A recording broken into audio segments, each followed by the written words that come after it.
Shalom, selamat pagi. Kita jumpa lagi di hari yang baru, di minggu yang baru, di pekan yang baru. Kita akan kembali merenungkan renungan awal minggu.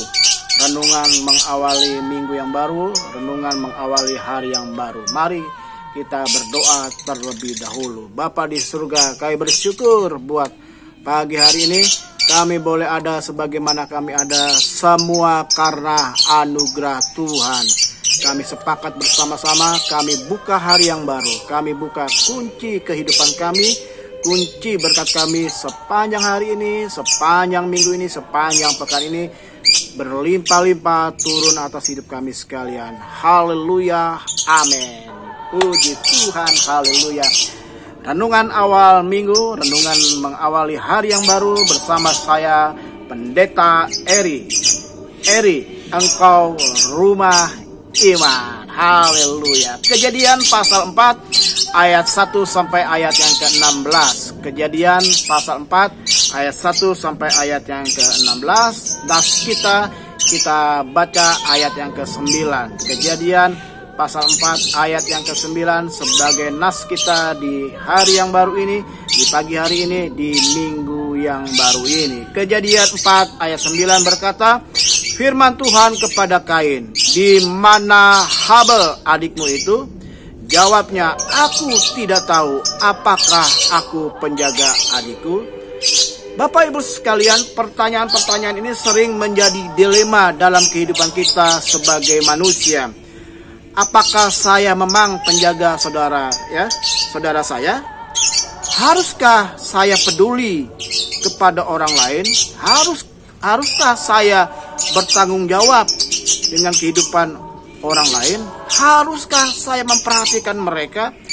Pertanyaan-pertanyaan ini seringkali terlontar dalam hidup kita karena kita merasa tidak mampu untuk terus memperhatikan saudara kita. Bapak Ibu sekalian, Tuhan mengendaki kita mempunyai rasa empati, rasa perhatian kepada orang-orang di sekitar kita. Pertama-tama kepada anggota keluarga kita. Mungkin adik, kakak, ipar, sepupu, keponakan, saudara sekandung yang utama. Seringkali kita capek dengan keadaan yang sedang kita hadapi. Kita harus memperhatikan saudara kandung kita. Sedangkan saudara kandung kita tidak punya rasa perhatian kepada kita. Bersikap masa bodoh, cuek. Bahkan ketika berada di grup WA, diam saja, tidak pernah komen. Bahkan keluar karena baper. Seringkali kita merasa lelah menghadapi anggota keluarga kita yang mungkin mengecewakan. Mungkin membuat kita tidak sejahtera. Mereka cuek. Bahkan mungkin jadi troublemaker, pembuat masalah di dalam rumah tangga, menghabiskan harta orang tua. Selalu saja datang dengan berbagai masalah. Mohon maaf, mungkin pinjam uang, yang butuh inilah, butuh itulah, lalu larinya kepada kita. Dan kita merasa nggak mampu, dan kita berpikir memangnya aku harus ngurusin dia saja. Aku juga punya kehidupan. Aku juga perlu diperhatikan. Tapi saya ingin katakan kepada Bapak Ibu sekalian, inilah kondisi saat ini. Ada banyak orang-orang memiliki hati seperti hati Kain. Memiliki roh seperti Kain yang bersikap masa bodoh, tidak bertanggung jawab pada saudara-saudaranya. Lalu mungkin kalau kita keluar, mungkin kita dituntut Tuhan untuk memperhatikan orang teman-teman sepersekutuan, teman satu gereja, teman satu jemaat, teman seperjuangan, sahabat, teman di sekolah waktu zaman SD, SMP, di SMA, SMU, di perkuliahan, teman di lingkungan kita. Seringkali Tuhan membawa kita untuk masuk memperhatikan mereka. Rasanya kita ingin masa bodoh. Rasanya kita tidak ingin direpotkan, tapi saya ingin katakan kepada saudara sekalian, kita harus memperhatikan mereka. Karena Tuhan tempatkan kita untuk menjadi penjaga orang-orang yang ada di sekitar kita. Dengan perhatian kita, paling tidak dengan doa kita. Kalau kita bisa membantu kebutuhan mereka. Dan saya percaya setiap berkat, setiap rezeki yang Tuhan memberikan kepada kita, di dalamnya ada rezeki, ada berkat orang-orang yang berhak menerimanya, para janda miskin, yatim piatu, saudara-saudara kita yang sedang membutuhkan. Ya, Tuhan berkati kita, dan ada berkat-berkat rezeki yang titipan Tuhan untuk kita memberkati mereka. Mari Bapak Ibu sekalian, berapa banyak kita seperti Kain yang bersikap masa bodoh kepada saudara kandungnya, kepada saudara sedagingnya, kepada teman-teman, saudara, sahabat yang lain. Tuhan mau kita memiliki hati yang care, perhatian kepada mereka. Walaupun mungkin kita lelah dengan keadaan yang kita perhatikan justru menyakiti, yang kita perhatikan justru lupa kepada kita, yang kita perhatikan justru tidak memperhatikan kita. Berapa banyak ada orang-orang yang terhilang dari Tuhan, dari gereja, dari pelayanan, dari grup WhatsApp, dari grup kelompok kita. Karena apa? Karena sikap hati kita, karena ucapan kita, perkataan kita yang menyakiti sehingga mereka hilang. Tapi Tuhan mau ada banyak orang dibawa kepada Kristus, mengenal Yesus sebagai Tuhan dan Juru Selamat, melalui hidup kita dengan perhatian kita. Mari coba kontak saudara kandungmu, teman-temanmu yang sudah lama tidak kontak. Mungkin mereka mau kontak kita, mereka mau menghubungi kita, mereka malu. Tapi marilah kita berinisiatif memperhatikan mereka. Saya ingat, saya suka rajin perhatikan teman-teman saya di YouTube, teman-teman sahabat YouTuber. Kadang saya lihat ada yang sudah nggak aktif 6 bulan, 3 bulan, 4 bulan. Sudah lama nggak aktif.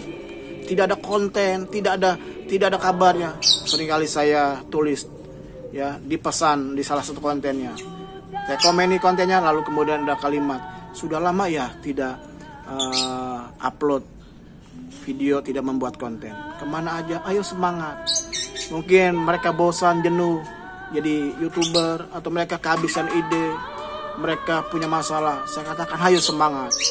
Itu bentuk perhatian saya. Saya nggak kenal, saya nggak pernah jumpa dengan orang-orang tersebut, dengan sahabat-sahabat YouTuber. Tapi saya ingin hadir sebagai penjaga, jadi berkat bagi mereka. Biar pagi hari ini, mungkin hari ini kau lelah, engkau selalu menjadi tumpuan orang minta tolong, menjadi tumpuan orang untuk berkeluh kesah, dan engkau lelah, engkau capek, apalagi kondisimu juga perlu perhatian. Tapi saya ingin katakan, tampillah jadi seorang penjaga, siapapun mereka. Kiranya firman Tuhan pada pagi hari ini menjadi berkat bagi Bapak Ibu sekalian di hari Senin 12 September 2022. Mari kita berdoa. Kami bersyukur di hari yang baru, di hari Senin tanggal 12 September 2022 kami dapat berkat yang baru. Terima kasih Tuhan, tolong ada anggota keluarga kami, adik, kakak, keponakan, ipar, orang tua yang sudah lama tidak kontak. Ampuni kami kalau kami kurang perhatian. Tuhan, pakai kami untuk bisa menjangkau mereka, bisa berhubungan kembali, bisa kontak dan jadi berkat, memberikan kata-kata semangat. Terutama kami mungkin sudah lama tidak berdoa untuk mereka. Ada teman-teman kami, sahabat-sahabat kami yang lain, saudara-saudara seiman kami, tetangga kami yang sudah lama tidak kontak, tidak ada kabarnya. Biarlah hari ini kami mau melakukan kembali menjalin hubungan persahabatan, perhatian, bahkan doa-doa yang kami naikkan kepada mereka. Mungkin kami selama ini merasa bodoh dengan kondisi daerah tempat kami berada, negara kami. Kami berkata itu bukan urusanku karena ada orang yang mengurus itu semua. Tapi hari ini kami minta ampun. Kami ingin juga memperhatikan para pemimpin bangsa dan negara kami. Terima kasih untuk pagi hari ini dalam nama Yesus. Dan akhirnya kekasih-kekasih Tuhan, sekarang terimalah berkat Allah Bapa, kasih karunia dari Tuhan Yesus Kristus, persekutuan dengan kuasa Roh Kudus, tinggal bersama dengan kita sekalian dari saat ini sampai selama-lamanya. Kemanapun engkau pergi, engkau ditentukan untuk tetap jadi pemenang. Bersama kita katakan amin.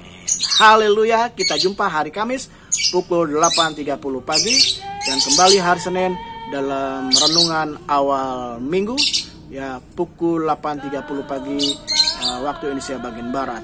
Dan setiap tanggal 1 tiap bulan ada renungan awal bulan. Tuhan Yesus memberkati, tetap semangat, shalom.